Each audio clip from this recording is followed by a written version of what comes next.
حضرت عباس سے کسی نے کہا تھا اللہ کی سب سے بڑی نعمت، تو بخاری اٹھانا، فرمانے لگے محمد نعمت اللہ، بخاری ہے بخاری، فرمایا محمد اللہ کی سب سے بڑی نعمت ہے صلی اللہ، یہ سب سے بڑی نعمت ہے۔ کچھ کہر تو صحیح نہ یار۔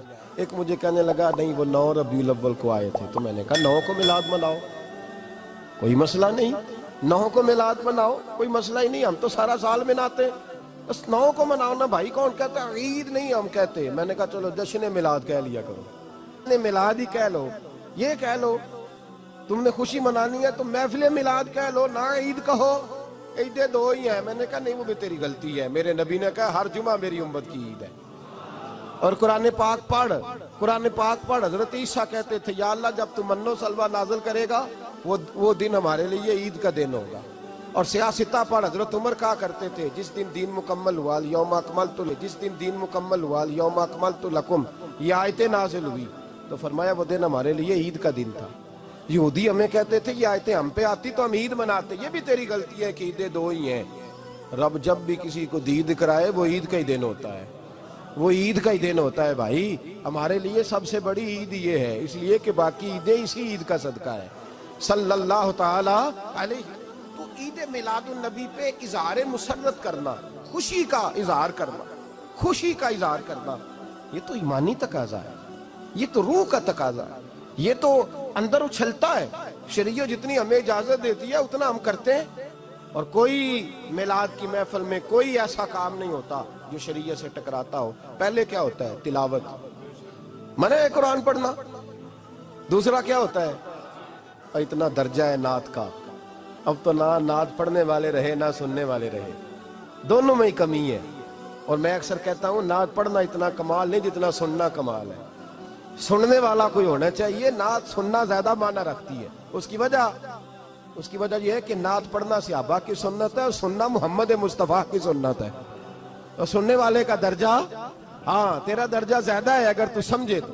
اور اتنا بڑا درجہ کہ حضرت احسان بن ثابت نعت پڑھے تو نبی پاک اپنی چادر ممبر پہ بچھائے اور وہ میں نیچے نہ پاڑ، ادھر میرے ممبر پہ بیٹھ کے پاڑ، یہ کوئی معمولی بات ہے؟ رسول اللہ کی نعت سننا، بلغ العلا بے کمال ہی کشفت دجا بے جمال ہی حسنت جمیع۔ شیخ سعدی کہتے ہیں 3 فقرے لکھے تو چوتھا ہوتا ہی نہیں تھا، میں سو گیا، بڑا پریشان تھا کہ چوتھا فقرہ نہیں بن رہا۔ بلغ العلا بے کمال ہی کشفت دجا بے حسنت جمیع، چوتھا لکھا نہیں جاتا تھا، نیند آ گئی، میری آنکھ لگی تو محبوب کا دیدار ہوا۔ حضور نے فرمایا پریشان پڑے ہو؟ میں نے کہا محبوبہ 3 لکھے ہیں چوتھا بن ہی نہیں رہا۔ حضور نے فرمایا چل سنا نا مجھے، یہ چھوٹا نعت پڑھنا کوئی چھوٹا کام ہے؟ یہ تو ہم نے کھاتا ہی غلط لوگوں کو دے دیا ہے، وہ تو اس قابل ہی نہیں تھے کہ نعت سنی جاتی۔ بلغ العلا بے، شیخ سعدی کہتے ہیں میں سنانے لگا اور مصطفیٰ سننے لگے۔ بلغ العلا بے کمال ہی کشفت دجا بے جمال ہی حسنت جمیع خصال ہی۔ تو حضور نے فرمایا چل سعدی کہہ دے صلو علیہ وآلہ، کہہ دے صلو علیہ وآلہ۔ فرماتے میں کہتا جاتا تھا اور مصطفیٰ مسکراتے جاتے۔ کوئی چھوٹا درجہ ہے نعت؟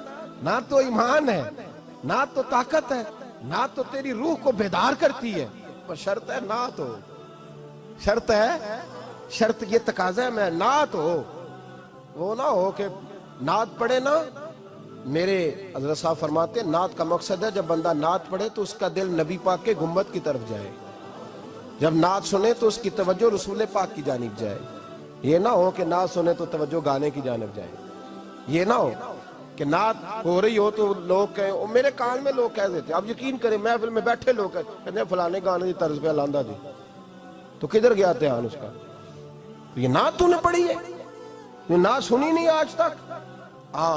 اگر نعت پڑھنی ہو تو علامہ اقبال کی لکھی ہوئی پڑھا کر، اگر نعت پڑھنی ہو تو شیخ سعدی کی لکھی پڑھا کر، اگر نعت پڑھنی ہو تو حضرت احسان بن ثابت کی لکھی پڑھا کر۔ اور اگر تیرا دل کرے کہ نعت بھی ہو، جذبات بھی ہو، حسن بھی ہو، علم بھی ہو، عمل بھی ہو، قرآن بھی ہو، حدیث بھی ہو، تو پھر امام محمد رضا فاضل بریلوی کی پڑھا کر، پھر اعلیٰ حضرت کی پڑھا کر، تجھے پتا چلے چمک تجھ سے پاتے ہیں سب پانے والے، میرا دل بھی چمکا دے چمکانے والے۔ اعلیٰ حضرت کہنے لگے یا رسول اللہ میری سفارش نہ کرو، ڈر لگتا ہے، ڈر لگتا ہے، قیامت کی رات بڑی گہری ہے، سفارش نہ کرو اس طرح کرو میرا بازو پکڑو اور جنت تک پہنچا کے آؤ، میرا بازو پکڑو اور جنت تک. کہتے ہیں میں مجرم ہوں آقا مجھے ساتھ لے لو. سونے نہ ڈر لگتا ہے. وہ بچہ کہتا ہے میں نے نہیں باہر جانا اندھیری رات ہے. ابا جی نال چلو. تو بلا مثال بلا تشبیہ صرف سمجھانے کے لیے، کسی کوئی بڑا ساتھ ہو تو ڈر نہیں لگتا. یہ نعت ہے نا، چمک تجھ سے پاتے ہیں سب پانے والے، میرا دل بھی چمکا دے چمکانے والے. کہتے ہیں یا رسول اللہ محشر کی رات بڑی گہری ہے، میں مجرم ہوں آقا مجھے ساتھ لے لو کہ رستے میں ہیں جا بجا تھانے والے. سونے جرم کر کے آیا اور پکڑا نہ جاؤں کہیں، مہربانی کر مجھے پردوں میں چھپا لے، مجھے مدثر اور مزمل کی چادر کے نیچے کر لے، میں مجرم ہوں آقا مجھے ساتھ لے لو کہ رستے میں ہیں جا بجا تھانے والے. اور پھر تڑپ اٹھے، کہنے لگے کوئی یہ نہ سمجھے وہ چلے گئے، تو زندہ ہے واللہ تو زندہ ہے واللہ، میری چشم عالم سے چھپ جانے والے، میری چشم عالم سے چھپ جانے